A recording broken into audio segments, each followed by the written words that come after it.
Olá, boa tarde a todos que acompanham o NT Sul de hoje. E a professora Ana Paula, ela é doutora em Ciência do Solo e ela que vai falar um pouquinho pra gente sobre o bioma Pampa. Boa tarde, professora. Boa tarde, tudo bom? Antes de tudo, acho que é importante a gente classificar o que é bioma. Tá.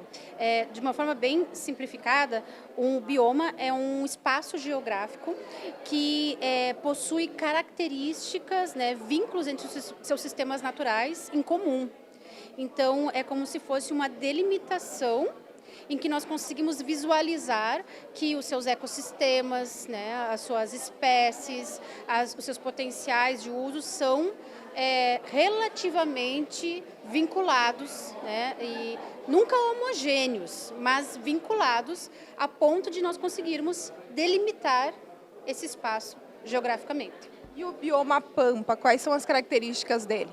O bioma Pampa é um bioma que ele se caracteriza principalmente por ser um bioma de formações campestres predominantes, se caracteriza também pelo seu clima subtropical, né, pela sua posição na América do Sul e basicamente por dentro do território brasileiro e ser o único bioma que está dentro de um único estado brasileiro, mas que nós também compartilhamos com outros países da América Latina, a Argentina e o Uruguai.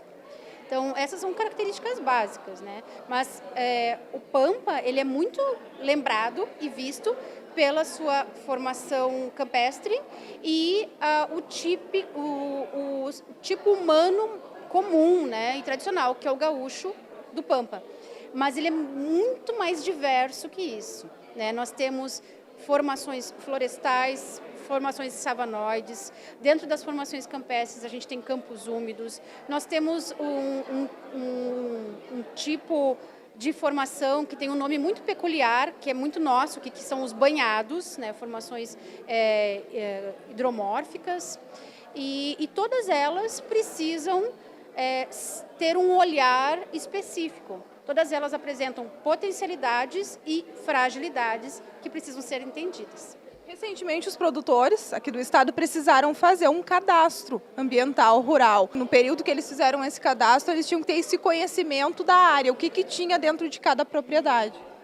O CAR é uma ferramenta muito interessante de sintetizar informações e disponibilizar. Então, é uma ferramenta de síntese de informação que pode ajudar, colaborar a produzir políticas públicas, programas de desenvolvimento e de atenção às diferenças de forma regionalizada, né? Então, o CAR ele tem um potencial imenso, desde que seja valorizado, né, e que precisa ser entendido pela sociedade brasileira como uma ferramenta de desenvolvimento, de sustentabilidade e de produção de políticas públicas, né? Então não precisa se ter medo do CAR, né? Como foi veiculado bem no começo do CAR, né? Pelo contrário, é super importante. Na verdade, é uma declaração de tudo que se tem na área. Exatamente. E aí, com isso, você consegue acessar linhas de crédito, você consegue entender quais você, não apenas o proprietário, mas o Estado como um todo, a gestão como um todo, consegue priorizar linhas de adequação ambiental, de recuperação dos serviços ecossistêmicos. A gente está vivendo um momento de muito debate em relação às mudanças climáticas globais e um dos pontos cruciais é a produção de água, né? E onde essa água é produzida? Dentro das propriedades, onde se encontram os mananciais hídricos, as nascentes. Então, com essa informação espacializada e disponibilizada, nós conseguimos entender muito mais as necessidades da sociedade brasileira, das gerações futuras, em relação à conservação desses serviços ecossistêmicos. Falou de conservação, há uma grande preocupação, né, sobre a questão da preservação dessas áreas, por conta da degradação. Como é possível controlar e evitar isso? É preciso entender um pouquinho a diferença entre preservação e conservação. A preservação, ela tem um significado de manter um determinado sistema, espaço, ecossistema intocado. É uma forma de manter, né, esse sistema. E a conservação, ela prevê algum tipo de manejo. Ela não prevê a intocabilidade do ecossistema ou da área. Possível cultivar, plantar. Sim, por exemplo, uma unidade de conservação, né, de uso de conservação integral, ela visa preservar, mas nós temos muito mais área que são propriedades, né, propriedades privadas, e é onde está o grosso das nossas áreas de preservação permanente, a grande área de matas ciliares, de nascentes, de campos, que precisam ser também visibilizados como área de preservação permanente, está nas propriedades, e isso é em todo o Brasil.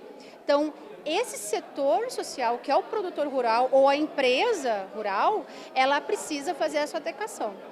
E a partir da adequação, ela está fazendo a conservação. E essa conservação, ela é feita para as áreas de preservação permanente, né, as áreas que têm que se manter como áreas naturais, e também a conservação das áreas produtivas. Você tem que produzir de forma conservacionista, para que você não acabe chegando a um ponto de esgotamento da tua área produtiva e degradação, né, e possível abandono da área. Questão, então, de agressão ao meio ambiente, esse bioma, né, que a gente fala agora, tem a questão das queimadas e também do uso excessivo de agrotóxicos. De que maneira isso acaba impactando? As queimadas, elas são muito mais num aspecto cultural para o Pampa, né?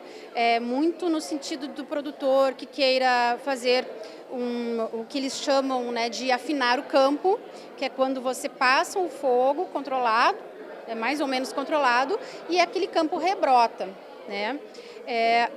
E em termos mais espontâneos, o Rio Grande do Sul registra mais queimas nas suas épocas ou os anos que nós temos estiagem, né? Porque o Rio Grande do Sul não tem estação seca, né?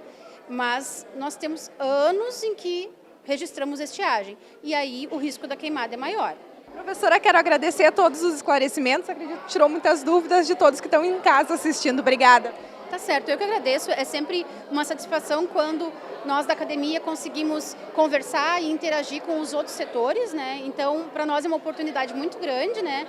E claro que isso é bem mais complexo, mas a gente precisa passar isso para a sociedade de uma forma que ela compreenda a importância. É algo complexo, mas que você conseguiu traduzir muito bem aqui para a gente. Obrigada.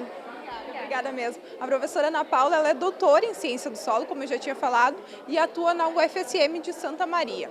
Eu volto com você.